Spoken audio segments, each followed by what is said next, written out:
As I open the door, I realize I am no longer sitting in my comfy chair drinking my coffee.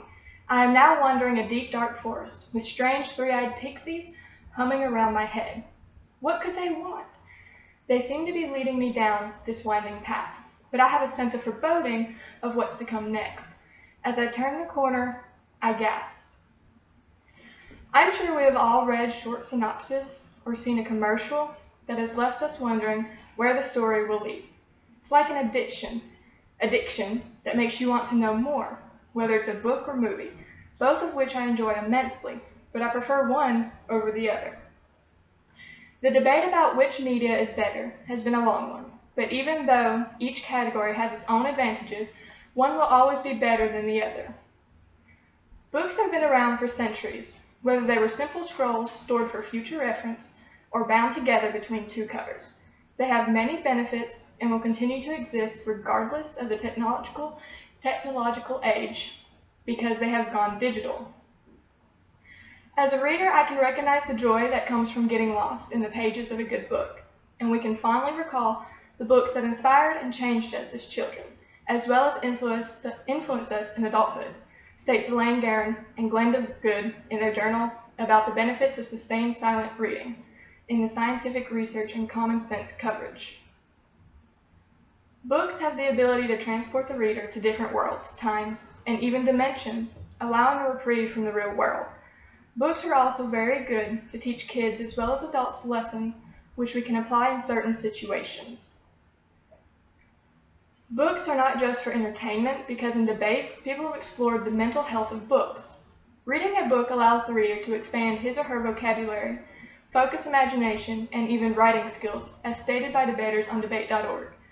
In his personal review, George Webb quoted Bacon, who said, "Reading maketh a full man." Plus, everyone had his or her own story that they are living every day, so even the recorded thoughts of diaries are good not only for mental health, but also for physical. When we say books, the first thing that pops into someone's head is this big, thick, boring piece they are forced to read, such as school books. But how the world books can be misleading, because you have picture books, small books, comic books, and much more, which offer a variety of mediums for someone to choose from. So we are not bound to one type of book that we don't like. As you can see, each of these 4 books right here are different lengths, thickness. They're tall, they're short. Some of them have pictures, some of them don't. These particular ones do not.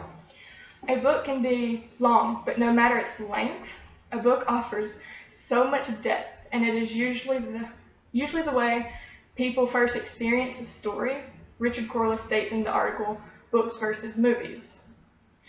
Now that we know a little bit about books, what can movies offer to the table? Movies are a popular form of media because no matter who you meet, everyone has watched a movie at some point in their life. Plus, they are a common form of entertainment for people. Movies have not been around as long as books, but a lot of people prefer movies over the book itself. And why, might you ask? It's actually really simple. Movies, unlike books, are relatively short and allow you to physically watch the story unfold. And many debaters from debate.org have expressed how they would rather watch because of this.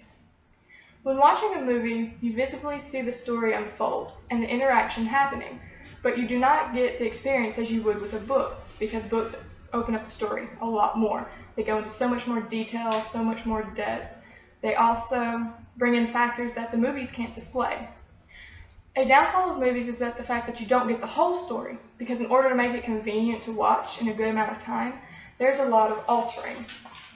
As Richard Corliss states, almost any novel's plot must be compressed into a black hole of incident and image. Then there's the challenge of putting thoughts, emotions, descriptions into the right context. Basically, the movie has to cut so much out and people end up missing half of the backstory or the funny moments. Out of all the polls taken, movies just don't hold up to the mastery of books. Just about anyone who has read a book and then watched its movie can agree that the book is far better, as Corliss expresses. Looking at this chart, we see many well-known books and movies that general public thought that the movie compared to the book. Very rarely will you have a movie that outranks this book just as good. And as you can see, we've got The Hunger Games, the movie The book was far better than the movie. Shutter Island, the same. The Hobbit, so much better. The movie, or the book, not the movie. Brokeback Mountain, this is a rare one because its movie was actually better than the book. The Lord of the Rings, it's really close, but in my opinion, I still think the book was much better because it expressed a lot more. Schindler's List, it actually brought to life the Nazis and the Germans and what they were doing and how he actually helped save them, so the movie was actually better. The Green Mile, the book was much better. The Perks of Being a Wallflower, the book was way better. I mean, it just expresses more. Sense and Sensibility is another one of those rare ones, but where it's just a little longer, or the movie's a little better. Fried Green Tomatoes, the book is so much better. It's very rare that the movies are better than the books, as you can tell by this graph, and this is only some of the movies that were explained. In conclusion, both movies and books have their advantages and disadvantages, but one will always reign supreme. And hopefully you will pick the right side of this lifelong debate over books and movies, which we all know is books. Corliss spoke truth. In the beginning was the Word. Later came the film, and now comes the fight over which is better, the book or the movie. So choose wisely.